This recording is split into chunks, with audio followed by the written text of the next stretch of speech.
వక్రతుండ మహాకాయ సూర్యకోటి సమప్రభ నిర్విఘ్నం కురు మే దేవ సర్వకార్యేషు సర్వదా గురు బ్రహ్మా గురుర్విష్ణు గురుర్దేవో మహేశ్వరః గురు సాక్షాత్ పరబ్రహ్మ తస్మై శ్రీ గురవే నమః. శరదా శరదాంభోజ వదనా వదనాంబుజే సర్వదా సర్వదాస్మాకం సన్నిధిః సన్నిధిం క్రియాత్. ఓం గం గణపతయే నమః. సద్గురవే నమః. శ్రీ మహాసరస్వత్యై నమః. మనము నిన్నటి పారాయణ క్రమంగా పీడాతుర వృత్తాంతం మరియు కుండిలుడు విశాలాక్షి గాథ తదితర అంశాలను గురించి చెప్పుకున్నామమ్మా. అంటే ముఖ్యంగా విష్ణుదత్తుల వారికి దత్తాత్రేయుడు వసంగినటువంటి లోక కళ్యాణార్థమై దత్తోపాసన రీత్యా ఆయన వరమొసుగుతారు కదా. ఆ రీత్యా విష్ణుదత్తుల వారు ఎలా లోకానికి ఉపకారం చేశారు? నాకు దత్తోపాసన ఉంది అని చెప్పి కళ్ళు మూసుకుని ఓం భూషణో లేదు ఇట్లా ఏదో మంత్రరీత్యా తంత్రరీత్యా అన్నట్లుగానో ఆయన లోకోపకారం చేయడంలా మనం గమనిస్తే ఎట్లా చేస్తున్నారు? నిరూపణతో కూడినటువంటి, ఇప్పుడు ఆధ్యాత్మిక శక్తి దాన్ని నిరూపణతో కూడినటువంటి ప్రయోజనాన్ని చేకూరుస్తున్నారు.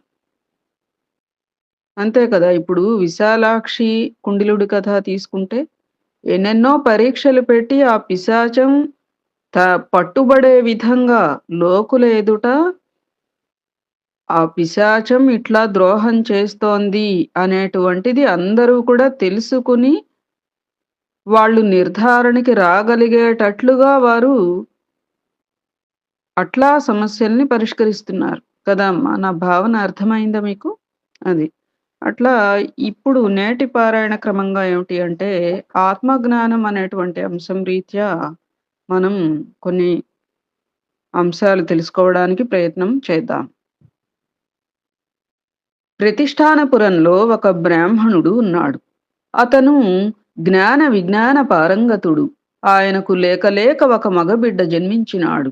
ఆ బిడ్డడు పుట్టినప్పటి నుండి ఏ చైతన్యమూ లేకుండా ఒక జడ పదార్థంలాగా ఉంటున్నాడు. శారీరక ఎదుగుదల ఉంది, కానీ మానసిక చైతన్యం కనిపించడం లేదు. వీధిలోకి రాడు, ఎవరితోనూ కలవడు, ఆటపాటలు లేవు. పెడితే తింటాడు, పెట్టకపోతే పస్తుంటాడు. ఇది తినవచ్చు, ఇది తినకూడదు, ఇంత తినవచ్చు, ఇంత తినకూడదు అనే విచక్షణా జ్ఞానం లేదు. మలమూత్రాలకు తేడా లేదు. నిలబడి ఉంటే నిలబడ్డ చోట, కూర్చుంటే కూర్చున్న చోటే, పడుకుంటే పడుకున్న చోటే అన్హీను. ఏదో పిశాచం పట్టిన వాడిలా ఎప్పుడూ ఏకాంతాన్నే కోరుకుంటూ, ఎవరితో కలవాలన్నా పలకాలన్నా భయపడుతూ, చదువు సంధ్యలు లేకుండా ఇంటిలోనే పడి ఉన్న కొడుకును చూచి ఆ దంపతులు ఎంతో కుమిలిపోతూ ఉండేవారు. దాన ధర్మాలు, తీర్థయాత్రలు, నోములు, జపాలు, వ్రతాలు, గ్రహశాంతులు అన్నీ అయ్యాయి. అన్ని రకాల వైద్యాలు అయినాయి. సొమ్ము కరిగిపోయింది, కానీ కురవానిలో మాత్రం మార్పు లేదు. విష్ణుదత్తుని యొక్క మహిమ గురించి విని ఆ దంపతులు బిడ్డను తీసుకువచ్చారు. చూపించి పరిస్థితి వివరించారు. మహానుభావ, మాకు ఒక్కగానొక్క కొడుకు, దయచేసి వీడిని మామూలు మనిషిని చేయండి అని పాదాల మీద పడి ప్రార్థించినారు. విష్ణుదత్తుడు ఆ బిడ్డడి వైపు నిశితంగా చూశాడు. విషయం అర్థమైంది. అతడిని తన దగ్గర ఉంచుకుని తల్లిదండ్రుల్ని భోజనం చేయమని చెప్పి లోపలకు పంపించాడు. వాళ్ళు అలా వెళ్ళగానే ఆ బిడ్డడితో విష్ణుదత్తుడు ఇలా సంభాషించాడు. బ్రహ్మాన్, తమరు ఎవరు? ఎందుకు ఇక్కడికి వచ్చారు? పని ఏమిటి? ఏమి చేస్తున్నారు? హాయిగా మీ ఇంటికి మీరు వెళ్ళండి. సుఖాలు అనుభవించండి, సుఖంగా భుజించండి. ఇప్పుడు నన్ను ఏం చేయమంటారో చెప్పండి. ఈ జడ్డితనాన్ని వదిలేయండి అని విష్ణుదత్త యోగి అనేసరికి ఆ శిశుయోగి పెదవి విప్పి ఇలా పలికాడు. యోగిన్, ఏమి చెయ్యను, ఎక్కడికి వెళ్ళను, ఏది స్వీకరించను, ఏది పరిత్యజించను. కల్పాంతంలో నీటిలో నిండిపోయినట్లు ఈ విశ్వం ఆత్మ పదార్థంలో నిండిపోయింది అంతా నేనే. నేను సదానందమయుడిని, సోహం. నాకింక భోక్తవ్యమేమిటి, పరిత్యాజ్యమేమిటి? అన్నము నేనే, మంత్రము నేనే, మరి ఒకటి నేనే, అన్నీ నేనే, అంతా నేనే. శిశుయోగి మాటలకు విష్ణుదత్తుడు చాలా సంబరపడినాడు. మృదువుగా కౌగలించుకున్నాడు. నాయనా, నిజమే, అంతా నీవే, అన్నీ నీవే, విశ్వమంతా ఆత్మ పదార్థమే. అలాంటప్పుడు కర్మను ఆచరించకపోవడం ఎంతటిదో ఆచరించడం అంతటిదే కదా. ఆచరించినందువల్ల నీకు ఏ దోషం చుట్టుకుంటుందో చెప్పు. నిష్కామ కర్మాచరణంతో జీవన్ముక్తుడివై సుఖంగా జీవించు. కర్మాచరణం నీవు చేయి, ఎదుటివారికి నేర్పు, ఆదర్శప్రాయంగా నిలబడు. లోకం కోసం కొన్ని పనులు మనం చేయాలి. ఇందువలన కర్మానుబంధం చుట్టుకోదా అని నీవు అడగవచ్చు. చుట్టుకోదు. ఎందుకంటే ఏ బంధమైనా దేహాభిమానం వలన పుడుతుంది. దాన్ని వదలడమే కదా ముక్తి అంటే. నేను, నాది అనేవి బంధకారణాలు. నేను కాను, నాది కాదు అనేది ముక్తికారకాలు. శిశుయోగీశ్వర, స్వస్వరూపం తెలుసుకో. ఇక్కడ నీకు కర్మానుబంధం లేదు. మాన అవమానాల వలన కలిగే గుణదోషాలు కూడా అభిమానం వల్లనే. కనుక దేహాభిమానం వదిలేస్తే గుణము లేదు, దోషము లేదు, బంధము లేదు. ఈ అభిమానాన్ని వదలలేక కర్తృత్వాన్ని తన మీదనే వేసుకునే అహంకారికి విషయవాసనలు, సుఖదుఖాది క్రియలు తప్పవు. నిరభిమానికి ఇవి ఏవి అంటవు. అందుచేత అహంకారాన్ని, ఆ దేహాభిమానాన్ని ఒక్కదాన్ని విడిచిపెట్టగలిగి కర్మ మార్గంలో ప్రయాణం చేసిన, ఒకవేళ అతడు మూఢుడే అయినా కర్మపాశబద్ధుడు కాదంటే ఇహ నీ బోటి పండితుడి సంగతి చెప్పాలా. బంధ మోక్షాలు రెండింటికి మనస్సే కారణం. అది విషయాసంగి అయితే బంధహేతువు, నిర్విషయమైతే ముక్తిహేతువు. పరపురుషుడిని మరిగిన వనిత ఇంటి పనుల్లో తల వంచి ఉన్నప్పుడు కూడా అంతరంగంలో అలనాటి సంగమ రసానుభూతిని నెమరువేస్తూ జీవిస్తుందో, అలాగే ధీరుడైన జ్ఞాని బహిర్వ్యవహారాలను నిర్వహిస్తూ కూడా అంతరంగంలో శుద్ధ పరతత్వానుభూతిని పొందుతూ ఉంటాడు. అది తనువు సంసారమందుంచి మదిని భగవంతుని యందుంచిన వారు ధన్యజీవులు అని చెప్పలా సద్గురువు. అట్లా సంసారం అంటే జగత్తు. బాలయోగి, మోక్షమనేది ఎక్కడో ఆకాశం మీదనో, పాతాళంలోనో, భూగోళం మీదనో లేదు, మనలోనే ఉంది. అహంకార రూపమైన విమోహం నశించడమే మోక్షం. ఇదేమంత కష్టం కాదు. పువ్వులు కోయడం కన్నా, కన్నులు మూసుకోవడం కన్నా అహంకార పరిత్యాగం తేలిక అయిన పని. ఇందులో ఏ కొంచెం కూడా కష్టం లేదు. ఎందుకంటే ఇది ఇది మనస్సు పని కనుక. ఈ మనస్సుకు ఉన్న చాంచల్యం అన్నింటికీ మూలం. ఇదే ప్రపంచాకారంగా పెద్దదిగా అనిపిస్తుంది. విషయ సుఖాల వెంట పరుగులు తీస్తుంది. వాటిని తెగ మెచ్చుకుంటుంది. అవసరమైన ద్రవ్యాదులను యాచిస్తుంది. అనిశ్చయంతో భ్రాంతిగా ఉంటుంది. తానే మూఢంగా తయారవుతుంది. తాను కల్పించుకున్న ప్రపంచంలో తానే మునిగిపోతుంది. అపరత్వాన్ని పొందుతుంది. ఇవన్నీ దానికి స్వభావమైన చెంచల శక్తి వల్ల సంభవిస్తున్న చాంచల్యాలు. కాబట్టి బుద్ధిమంతుడా, ఈ మనస్సు తత్వాన్ని గుర్తిస్తే అహంకార పరిత్యాగం ఏమంత కష్టం కాదు. అంచేత నీవు కూడా ఈ జడత్వాన్ని విడిచిపెట్టు. నిరహంకారంగా, నిర్మమంగా కర్మాచరణం చెయ్యి. నీవు నాకు ఇష్టుడవైనావు. తల్లిదండ్రుల్ని సంతోషపరచాలి అనే సంగతి ఆలోచించు. కొంతకాలం వాళ్ళకి ప్రీతికరంగా జీవించు.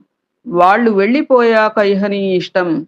అప్పుడు యథేచ్ఛగా సంచరించవచ్చు. అప్పుడు నిన్ను ఎవ్వరూ నిర్బంధించరు. విష్ణుదత్తుని ఉపదేశాన్ని శిశుయోగి అంగీకరించాడు. ఆ క్షణం నుండే నిత్య నైమిత్తిక కర్మలు ఆచరించడం మొదలుపెట్టాడు. స్నాన సంధ్యలు ముగించి వచ్చాడు. పతివ్రత శిరోమణి సుశీలమ్మ వడ్డించిన రుచికరమైన ఆహారాన్ని మెచ్చుకుంటూ మితంగా అరగించినాడు. దానితో అతడిలో దాగిన భయాలు అన్నీ అంతరించాయి. నిస్సంగంగా ఉండవచ్చని, ఉండగలనని ధైర్యం తెచ్చుకున్నాడు. భోజనం ముగించి వచ్చిన తల్లిదండ్రులు తమ బిడ్డలో వచ్చిన మార్పును చూచి బ్రహ్మానందపడినారు. సుశీల విష్ణుదత్తులకు కృతజ్ఞతగా సాగిలపడి మ్రొక్కినారు. ఏం మంత్రం వేశావో, ఏం వైద్యం చేశావో కృపానిధి! క్షణంలో మా వాడికి కొత్త జీవితం ప్రసాదించావు. మీ మేలు జన్మజన్మలకి మర్చిపోము అంటూ బిడ్డను తీసుకుని ఆ దంపతులు సంతోషంగా వెళ్ళిపోయినారు. ఆ శిశుయోగి తల్లిదండ్రులు ఉన్నంత కాలం వారికి ప్రీతికరంగా మెలిగి, ఆ పైన బంధ విముక్తుడై, ఊరు ఇల్లు వాకిలి అన్నింటినీ విడిచి ఆత్మరతుడై ఈ భూగోళం మీదకి ఎక్కడికో వెళ్ళిపోయినాడు. ఇంద్ర, విన్నావు గదా! ఈ శిశుయోగి జ్ఞానసుధా సముద్రుడే గాని రవ్వంత సంగభయం ఉంది. విష్ణుదత్తుడు రవ్వంత ప్రబోధం చేసేసరికి ఆ భయాన్ని వదిలిపెట్టాడు. ఇతడిలాగే లోకులు అందరూ లోపలున్న ప్రజ్ఞాఘనుడైన పరమాత్మను నిత్యము అనుభవిస్తూ ఉన్నా మోహావృతులవుతున్నారు. నేనే కర్తను, నేనే దాతను, నేనే వికర్తను, సుఖదుఖాలకు నేనే భోక్తను అని భావిస్తూ మూఢులై, భ్రాంతులై లోపల ఉన్న పరమాత్మను తెలుసుకోలేకపోతున్నారు. ప్రత్యక్షంగా ఆ పరమాత్మ అనుభూతి పొందుతూ కూడా లోపలికి దృష్టి నిలుపలేక నేనెవణ్ణి, ఎక్కడ ఎలా నాకు ఆత్మజ్ఞానం లభిస్తుంది అని అంగలారుస్తూ వృధాగా వెలుపలకు పరుగులు తీస్తున్నారు. పిల్లాడిని చంకలో పెట్టుకుని ఊరంతా గాలించి ఏడుపు లంఘించుకుంటున్న తల్లిలాగా ఆత్మతత్వం కోసం విలపిస్తోంది ఈ లోకం అంతా. దేవతా విభూ, ఇంద్ర, ఇలా సకల శాస్త్రాలన్నీ తేలికగా సుఖంగా బోధలు చేస్తూ క్రమంగా మోహాన్ని తొలగించడంలో ఉపయోగపడుతున్నాయి. ఇందులో నేను చేసిన పూర్వ సృష్టి గాని, కల్పన గాని అణుమాత్రం కూడా లేదు. నీవు నీ సొంత బుద్ధితో ఆలోచించి ఇది నిజమో కాదో, మంచి అవునో కాదో తేల్చి చెప్పు అన్నారు. ఎవరు? బృహస్పతి చెప్తున్నారు కదా ఇంద్రుడికి. రకరకాల శాస్త్రాల్లో కూడా ముక్తి మార్గాలు పరోక్షంగా దాగున్నాయి అనేటువంటి అంశాల రీత్యా 7 ఉదాహరణలు చెప్తాను అని చెప్పుకొస్తున్నారు కదా! అట్లా ఇప్పుడు ఉదాహరణ 7వదన్నమాట. బృహస్పతి ఇలా 7 ఉదాహరణలు చెప్పాడని కార్తవీర్యార్జునునికి దత్తాత్రేయుడు వివరించాడు. అంతా విన్న కార్తవీర్యుడికి చివరి అంశం సందేహం మిగిలిపోయింది. 7 కథలు విన్నాక దేవేంద్రుడు ఏమన్నాడు? విభిన్న మార్గాలలో నడిచే శాస్త్రాల ఏకత్వం అంగీకరించాడా లేదా? ఇవే సందేహాలు దత్తస్వామి ముందు ఉంచాడు. బృహస్పతికి ఇంద్రుడు చెప్పిన సమాధానాన్ని యథాతథంగా దత్తదేవుడు ఇలా వినిపించాడు. కార్తవీర్యార్జున, బృహస్పతి ప్రశ్నకు ఇంద్రుడు ఏమన్నాడు అంటే, ముందుగా అభిమానం విడిచిపెట్టి సాష్టాంగ నమస్కారం చేశాడు. ఆపై ఇలా పలికాడు: గురూత్తమా, శరణు శరణు, నా అజ్ఞానాన్ని క్షమించండి. తెలియక చులకనగా మాట్లాడినాను.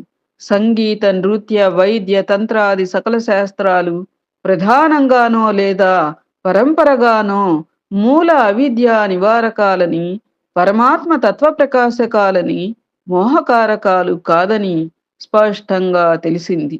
మీరు చెప్పిన 7 కథలు ఈ విషయాన్ని రూఢి చేస్తున్నాయి. మీరు చెప్పిన పుణ్యప్రదమైన ఈ ఇతిహాసాలని సమాహిత చిత్తంతో అవగాహన చేసుకున్నవారు అవిద్య కారణంగా జన్మించే మోహాన్ని విదిల్చుకుని కర్మబంధం నుండి విముక్తులు కాగలుగుతారు అని గురువైన బృహస్పతికి మరొకసారి సాష్టాంగ నమస్కారం చేసి శచీవల్లభుడు సెలవు తీసుకున్నాడు. శచీవల్లభుడు అంటే శచీదేవి ఇంద్రుని భార్య కదా, అందుకని ఇంద్రుని శచీవల్లభుడు అంటారు. దత్తస్వామి ఇంతవరకు చెప్పి, కార్తవీర్యార్జున, నీ సందేహాలన్నీ తొలగిపోయాయి గదా. శాస్త్రాలకు గల వైరుధ్యం అనేది పైపై చూపులకు కనిపించే అభాసమే తప్ప ఆత్మదృష్టిలో అన్ని శాస్త్రాలు పరతత్వ ప్రతిపాదకములే. అందుచేత వృధా వాదోపవాదాలతో అహంకరించి కాలయాపన చేయడం కన్నా ఏదో ఒక శాస్త్రాన్ని, ఒక దారిని పట్టుకుని దానినే నమ్ముకుని ముందుకు సాగితే అవిద్య అంతరిస్తుంది. తత్వజ్ఞానం కలుగుతుంది. గ్రహించావా అన్నారు. రకరకాల పడవల మీద కాళ్ళు కాకుండా ఒక్కటే నమ్ముకుని దాని మీదనే ఏకాగ్రతగా మనం సాధన చేసుకుంటే చక్కగా తత్వజ్ఞానం కలుగుతుంది అని చెప్పి. దేవదేవ జగన్నాథ సర్వ సందేహ భేదక నా సందేహాలన్నీ తొలగిపోయినాయి. శాస్త్ర ప్రతిపాదిత విషయాలలో వైరుధ్యం అనేది ఇప్పుడు అసలు ఎక్కడా కనిపించడం లేదు. వైరుధ్యం ఉందని కూడా అనిపించడం లేదు. అవి క్షుద్ర శాస్త్రాలైనా సరే, శుద్ధ శాస్త్రాలైనా సరే, అన్నీ ఒకే అర్థాన్ని, ఒకే పరమార్థాన్ని, ఒకే పరమాత్మ తత్వాన్ని బోధిస్తున్నాయి. దత్తయోగీంద్ర, నీ ప్రభావం వలన ఇప్పుడు నా మనస్సు ఆత్మబోధనలో వెంటనే సులువుగా ప్రవేశించాలని తహతహలాడుతోంది. నీ సహాయం అడుగుతున్నాను. బ్రహ్మనిష్ఠుణ్ణి, అఖిలాతీతుణ్ణి, లౌకిక వ్యవహారముల నుండి విముక్తుణ్ణి అయి ఈ శరీరం ఉన్నంతకాలం సుఖంగా కాలం గడిపే విధానం ఏమిటో నాకు బోధించి శాసించి నేర్పు అని కార్తవీర్యార్జునుడు మరియొకమారు దత్తయోగి పాదాలపై పడినాడు. ఇంతవరకు చెప్పిన వేదధర్ముడు కొంత సమయం ఆగాడు. అప్పుడు దీపకుడు, గురుదేవా, వేదధర్మ స్వరూప, సార్థక నామధేయ, నీ దయవలన అతి పురాతనమైన ఇతిహాసాన్ని, హృదయానందదాయకమైన దత్తస్వామి మాహాత్మ్యాన్ని వినగలిగినాను. తత్వనిశ్చయమైన ఈ ఇతిహాసం చాలా విచిత్రంగా ఉంది, ఆకర్షణీయంగా కూడా ఉంది. దీన్ని వింటే సాధారణ మానవుడు సహితం అతి కష్టమైన పరతత్వాన్ని మెల్లమెల్లగా తెలుసుకోగలుగుతాడు. తప్పులుగా, మహాదోషాలుగా, దోషాలుగా కొందరిలో చెప్పబడుతున్న వాత్సాయన కామసూత్రాది శాస్త్రాలు కూడా చివరకు బ్రహ్మతత్వంలోనే లయమవుతున్నాయి అని ఇప్పటికి తెలుసుకోగలిగాను. కార్తవీర్యార్జునునికి దత్తయోగీంద్రుడు చేసిన తత్వబోధన కూడా దయచేసి సవిస్తరంగా తెలియచేయండి. ఆలకించి ధన్యుణ్ణవుతాను అని దీపకుడు సవినయంగా ప్రార్థించినాడు. వేదధర్ముడు సరేనని ప్రారంభించినాడు. దత్తస్వామి కార్తవీర్యార్జునునికి చేసిన బోధ. సాష్టాంగ నమస్కారం చేసి తనకు చేరువలో నిలబడిన కార్తవీర్యార్జునుడిని తనకు దగ్గరగా కూర్చోపెట్టుకుని దత్తస్వామి చిరునవ్వులు చిందిస్తూ అతని వైపు ఒకసారి చూసి ఇలా అన్నాడు. వత్సా కార్తవీర్య, ఇంతకు ముందు నీవు ధర్మార్థ కామాల స్వరూపాల గురించి అడిగావు, వాటిని నీకు అనుగ్రహించాను.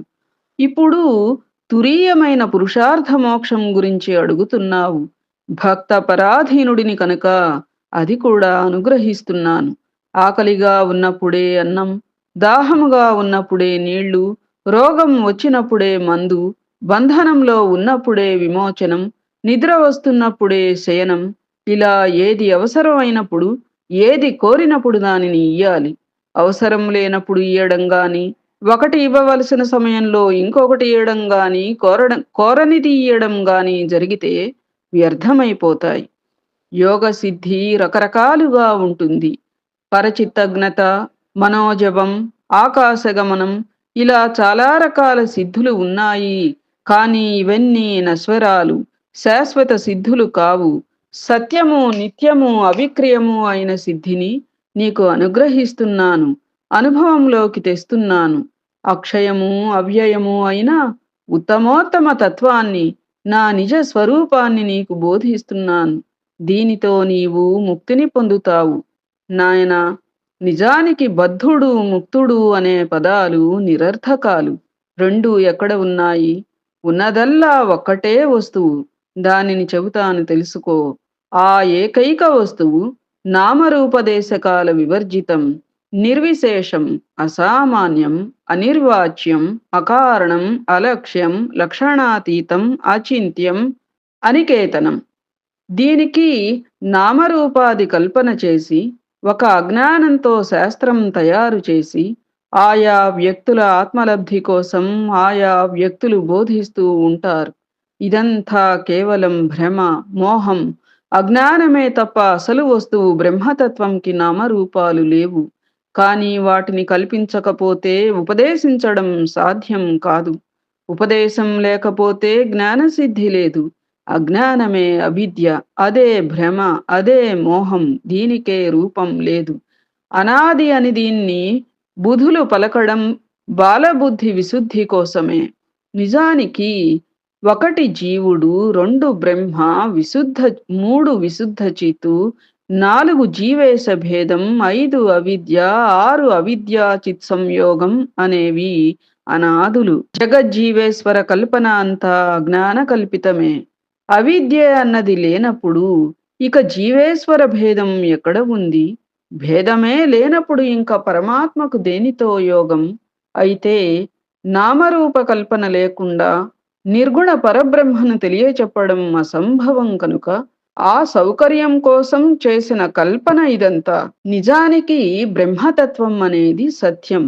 ఈ తత్వానికే ఆత్మేశ్వరుడు, పరమాత్ముడు, వేద్యుడు, విష్ణువు, సదాశివుడు, చతుర్ముఖుడు, శివుడు, అగ్ని, ఇంద్రుడు, పరముడు, స్వరాటు, విరాటు, అక్షరుడు, ప్రాణము, ఈశానుడు, సవిత విభువు, నారాయణుడు, హృషీకేశుడు, దేవుడు, పశుపతి, మహత్తు, మహాభూతం, మహాధ్యక్షుడు, సోముడు, భగవంతుడు, మనువు, శంభుడు, శర్వుడు, కవి, దక్షుడు, ప్రజాపతి, ప్రభువు, హరి, దాత, విధాత, గురువు, గమ్యుడు, త్రిపాతు, యముడు, కాలం, ఆగమకర్త, ఈడ్యుడు, జీవనం, మృత్యువు, ఆమయం, యజ్ఞం, ఈజ్య, యజుస్సు, ధర్మం, నిధానం, బీజం, అవ్యయం, ఇలా ఎన్ని నామరూపాలని చెప్పను మహామతి. ఈ జగత్రయంలో కనపడేది, వినపడేది, ఆలోచింపబడేది, జన్మించేది అంతా వస్తు మాత్రమేనని, పరబ్రహ్మమేనని తెలుసుకో. అర్జున, యోగనిష్టలో కూర్చుని ఎవరిని ధ్యానిస్తూ ఉంటావు నీవు? సమస్తము నీవే కదా అని నన్ను అడిగావు, గుర్తున్నదా? అప్పట్లో అడిగాడు కదా దత్తాత్రేయుని కార్తవీర్యార్జునుడు. నీవే సమస్తము కదా, మరి నీవెవరిని ధ్యానిస్తున్నావు అని చెప్పి. ఇదిగో ఈ ఆత్మస్వరూపాన్నే అహర్నిశలు ధ్యానిస్తుంటాను. బాలబోధ కోసం భ్రమకు కూడా బుద్ధిమంతులు శాస్త్రాలలో నామాలు కల్పించారు. వాటిని చెబుతాను, ఆలకించు. మాయ, అవిద్య, పర, దేవి, మనస్సు, అనాది, భ్రమ, త్రివిత్తు, ప్రధానం, ప్రకృతి, బ్రహ్మయోని, అవ్యయం, విభ్రమం, శక్తి, కారణం, అజ్ఞానం, అధ్యాస, మోహం, ప్రస్వాపం, తపస్సు, ఇవి కారణ విద్య నామధేయాలు. మోహం, మహామోహం, తామిశ్రం, అంధతామిశ్రం అనేది అవిద్య తాలూకు పంచపర్వాలు. ఈ అవిద్యను తొలగించే ఉపాయం జ్ఞానము లేక విద్య అని బుధులు చెబుతున్నారే, అవి కార్యాత్మక మోహానికి నామాలు. మూలా జ్ఞానానికి 2 శక్తులు చెబుతారు, విక్షేపము, ఆవరణము అని. అవిభాగమైన పరమానందంలో విభాగాన కల్పన చేసే శక్తికి విక్షేపము అని పేరు.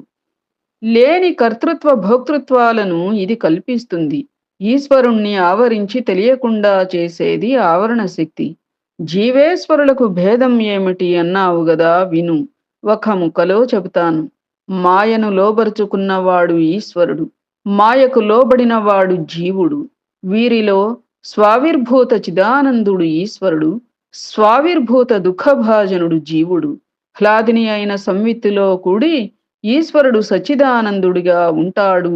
అవిద్యా సమృతుడై జీవుడు దుఃఖభాజనుడవుతున్నాడు. పరబ్రహ్మమే మాయచేత జగత్తుగా, జీవుడిగా, ఈశ్వరుడిగా భావిస్తున్నాడు. ఆ మాయను పోగొట్టడం కోసం వేదం సృష్టి ప్రళయ కల్పన చేసింది. మూఢులు దాన్నే సత్యమని అనుకుంటున్నారు. వీరి జ్ఞానాన్ని, మూఢత్వాన్ని తొలగించే విధానం ఏమిటో విను.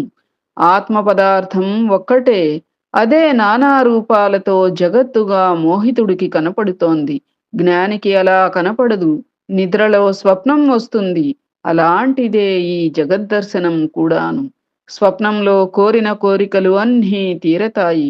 అలాగే నానా విషయగోచరం అయిన ఈ జగత్తు నిజానికి అసత్తు అయిన సత్తుగా భాసిస్తుంది.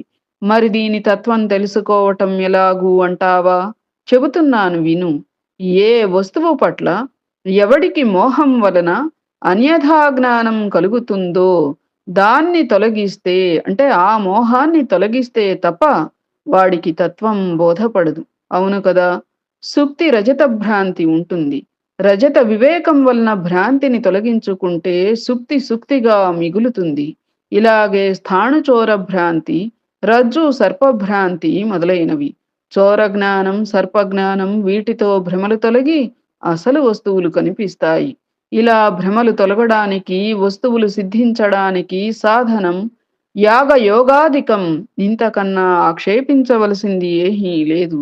ఈ జగత్తు ఇదివరకు పుట్టలేదు, ఇప్పుడు పుట్టడం లేదు, ఇహ ముందు పుట్టబోదు. దీని ఉనికికి సంబంధించిన భాసమంతా మృషాభాసమే. ఇది మాయా మనోమయం మనస్సంకల్పితం. ఇది అంతా భ్రమ అని తెలుసుకున్న వాడికి ఇహ ఏ సందేహం లేదు. అలాగే ఈ జగద్భ్రాంతిని తొలగించుకుంటే ఇహ సందేహాలు ఉండవు. ఈ జగత్తు సత్యమే అంటున్నవారు కొందరు ఉన్నారు.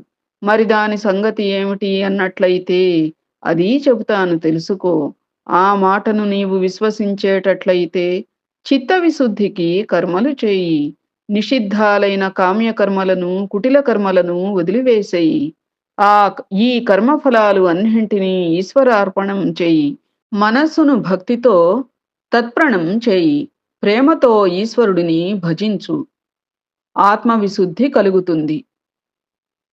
విశుద్ధాత్మ ఈ జగత్తు భ్రాంతి జన్యమని, అనిత్యమని, నశ్వరమని, మృషాకల్పితం అని గ్రహిస్తుంది. అప్పుడు విరక్తు అవుతుంది. బ్రహ్మ భువన పర్యంతం సమస్త సృష్టి నశ్వరమని, అమంగళమని గ్రహించిన వాడు అతి నిర్మలుడవుతాడు. బ్రహ్మజ్ఞానికి అధికారి అవుతాడు. దేవుడి పట్ల, గురుదేవుడి పట్ల అత్యంత భక్తి కలిగిన మహాత్మునికే నేను చెబుతున్న ఈ మహా విషయాలు అన్నీ అవగతమవుతాయి. మనస్సు నుండి ఈ దృశ్య ప్రపంచాన్ని తొలగించటం ఒక్కటే నిర్వాణ నిర్వతి. అదే ముక్తి రూప ఆనందం. దీనికంతటికీ గురు అనుగ్రహం ఉండాలి. అది ఉన్నప్పుడే సత్యాసత్య ఆత్మానాత్మ విచారణ సాగుతుంది. విచారణ వలన పరతత్వం ప్రకాశమవుతుంది. కార్తవీర్య నృపాల, నీవు యాగయోగాది సత్కర్మలన్నీ మదర్పితంగా చేశావు. నేను సంతసించాను. అందుకని ఈ చర్య, ఈ విచారణ ఇలా ఆరంభమై సాగింది. దీనితో నీ భ్రమ దృష్టి తొలగి మనస్సు నిర్మలమైంది. గొప్ప వైరాగ్యం కలిగింది. ఇహ ఇప్పుడు నీకు పరబ్రహ్మతత్వాన్ని ప్రత్యేకంగా ప్రబోధించడం కేవలం వృధాగా ఆయాసపడటం మాత్రమే అవుతుంది. రాజా, ఈ మొత్తం ప్రబోధానికి శాస్త్రవేత్తలు చెప్పిన ఉపక్రమోపసంహారాలు క్రోడీకరించి చెబుతాను వినుము.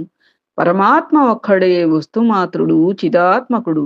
అతడే సత్యము, నిత్యము, అనాద్య విద్య వల్ల అతడిలో జీవేశ్వర విభాగం భాసిస్తోంది.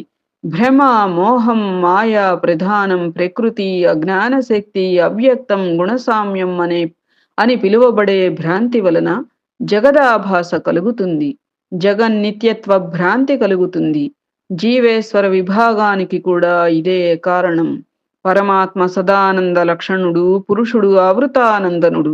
కనుక ఈ జగద్దర్శనం బ్రహ్మతత్వం నుండి అవ్యక్తం, అవ్యక్తం నుండి మహత్తు, మహత్తు నుండి అహంకారం, అహంకారం నుండి భూత సూక్ష్మాలైన పంచతన్మాత్రలు, వాటి నుండి స్థూల పంచభూతాలు ఆవిర్భవించాయి. తర్వాత ఇంద్రియాలు, తదధిష్టాన దేవతలు, మనస్సు జనించాయి. సృష్టి అంతా జరిగింది. రాజా, ఇది మనోమూలము, భ్రాంతి కల్పితము కనుక ఈ సృష్టికి, ఈ జగదావిర్భావానికి ఇదే వరుస అనే నియమం లేదు. అందువలన కొందరు ఆకాశం నుండి సృష్టి జరిగింది అంటున్నారు, కొందరు అగ్ని నుండి జరిగింది అంటున్నారు. పాంచభౌతిక శరీరాలు, నరదేవాసుర జాతులు, పశుపక్ష్యాతులు, తరులతా గుల్మాదులు, స్థూల సూక్ష్మ శరీరాలు, ఇది అంతా ఉపక్రమ పర్వం. ఇక ఉపసంహార క్రమం ఏమిటి అంటే, ఏది దేని నుండి పుట్టిందో అందులోనే లయిస్తుంది. ఇంద్రియాలు, తదతి దేవతలు, మనస్సు ఇవన్నీ తమకు కారణమైన అహంకారంలో లయిస్తాయి. అహంకారం మహత్తులో, మహత్తు వ్యక్త ప్రకృతిలో, వ్యక్త ప్రకృతి నిష్కళంకమైన అవ్యక్త పరబ్రహ్మంలో లయిస్తున్నాయి. ఈ లయాన్ని భ్రాంతులు సశేషమని సందేహిస్తున్నారు, సశేష కారణ రూపమని సంభావిస్తారు. ఆత్మజ్ఞుడు మాత్రం నిస్వరూపమని గ్రహిస్తాడు. అన్నింటినీ తనలోనే ఆవిర్భవింపచేసుకుని పరబ్రహ్మం ఒక్కటే శాశ్వతంగా మిగిలి వెలుగుతుందని తెలుసుకుంటాడు. అంచేతనాయన కార్తవీర్య, ఈ జగత్తు లేదు ఒట్టి మిథ్య. ఆత్మ ఒక్కటే సత్యం. జగన్మిథ్య బ్రహ్మ సత్యం. మోహితుడికే జగత్తు తప్ప, బోధితుడికి కేవలం ఆత్మ ఒక్కటే. దయానిధి దత్తదేవా, నీ అనుగ్రహం వలన కృతార్థుడిని అయ్యాను. బ్రహ్మతత్వం విషయమై నాకు నిశ్చయ జ్ఞానం కలిగింది. సందేహాలన్నీ అంతరించాయి. ఈ ఆత్మానందాన్ని హృదయంలో రూఢిపరుచుకోవాలి అంటే, చెదిరిపోకుండా స్థిరపరుచుకోవాలి అంటే ఉపాయం ఏమిటి? మహాయోగి దీనవత్సల, దయచేసి ఆ రహస్యం బోధించు అని కార్తవీర్యార్జునుడు అభ్యర్థించాడు. అర్జున, నీకు చిత్తశుద్ధి కలిగింది. దృఢమైన వైరాగ్యం ఏర్పడింది. నాయందు నిశ్చలమైన భక్తి కుదిరింది. అందువలన నేను చెప్పిన మహావాక్యాల అర్థాన్ని ఆసక్తిగా విన్నావు, అవగతం చేసుకున్నావు. దానితో తత్వజ్ఞానం కలిగింది. చితస్థమైన ప్రపంచాస్థాన్ని విధాలా విలయమైంది, ముముక్షువు అయ్యావు. ఏకైకము అద్వితీయము అయిన ఈ మహోన్నత భూమికకు నీవు చేరుకున్నావు. కనుక రాజోత్తమ, నీకిప్పుడు బ్రహ్మ సాక్షాత్కారం కలిగిస్తాను. దానికి కావలసిన సాధన సంపత్తిని వివరిస్తాను. దత్తచిత్తుడవై ఆలకించు.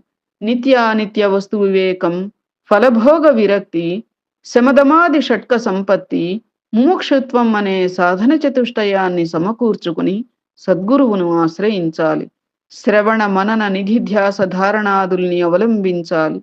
దయాళుడైన సద్గురువు తత్వమసి వంటి తత్వ నిశ్చయకాలైన మహావాక్యాల్ని ఉపదేశిస్తాడు.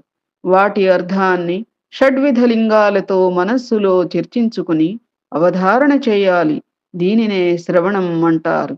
శ్రవణం తదితి ప్రోక్తం అవధారణ లక్షణం. ఈ మహావాక్యాన్ని క్లుప్తంగా వివరిస్తాను వినుము. తత్పదంతో పరబ్రహ్మను, త్వం పదంతో పురుషుడిని చెప్పి, పురుషుడంటే జీవుడని ఇక్కడ, అసి పదంతో ఈ రెండింటి ఐక్యాన్ని బోధిస్తుంది ఈ మహావాక్యం. తత్ అనేది పరోక్షం, త్వం అనేది సన్నిహితం. త్వంను ఉద్దేశించే తత్పదాన్ని చెప్పింది వేదం. త్వం పదార్థమైన జీవుడు సంసారి, తత్పదార్థమైన పరబ్రహ్మం సంసార విరహితం. మరి ఇవి రెండు ఏకమవ్వడం ఎలాగా చెప్తాను వినుము. రేపు కొనసాగించుకుందామా అమ్మ?